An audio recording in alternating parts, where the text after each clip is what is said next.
6.25 전쟁에 대해 살펴보도록 하겠습니다. 남북한의 광복 이후에 다른 정부들이 들어서고 미군과 소련군이 철수하게 되면서 이 대결은 더욱더 극심해졌고, 그러고 있는 가운데 발표된 미국의 애치슨 선언은 북한에게 남한의 침공의 빌미를 제공해주게 됩니다.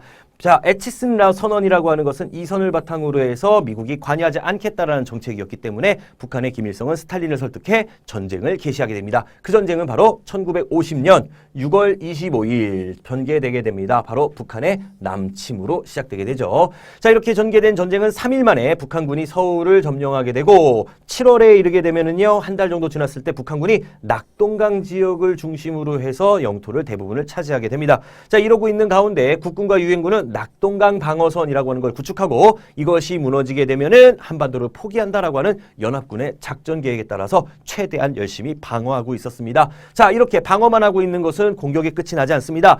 재건, 우리가 공격의 기회 또는 역전의 기회를 잡기 위해서 어떤 작전이 좋을까라고 했던 당시 연합군 사령관 메가더는 인천 상륙작전이라고 하는 작전을 시행하고 성공하게 됩니다. 이 작전으로 인해서 1950년 9월 28일 국군과 유엔군은 서울을 수복하는 데 성공하죠. 성공하고 난 다음에 38도선 이남 지역을 회복했었던 국군과 유엔군은 1950년 10월 1일 38도선을 돌파해서 북진을 하던 격에 1950년 10월 19일경에 이르게 되면 압록강 근처 해산진이라고 하는 곳까지 진격을 하게 됩니다. 이래서 북진 통일이 얼마 남지 않았다라고 생각하고 있는데 또 한 번 반전이 이루어지게 됩니다. 바로 중공군이라고 불리는 중국 공산당 군대가 개입하기 시작한 거죠. 중국 공산당 군대가 1950년 10월 25일경부터 개입하기 시작해서 남쪽으로 밀고 내려오기 시작합니다. 이에 따라서 다시 38도선 이남 지역으로 밀리면서 서울을 또 한 번 빼앗기게 되는데, 이때가 1950년 1월 4일입니다. 그래서 이날을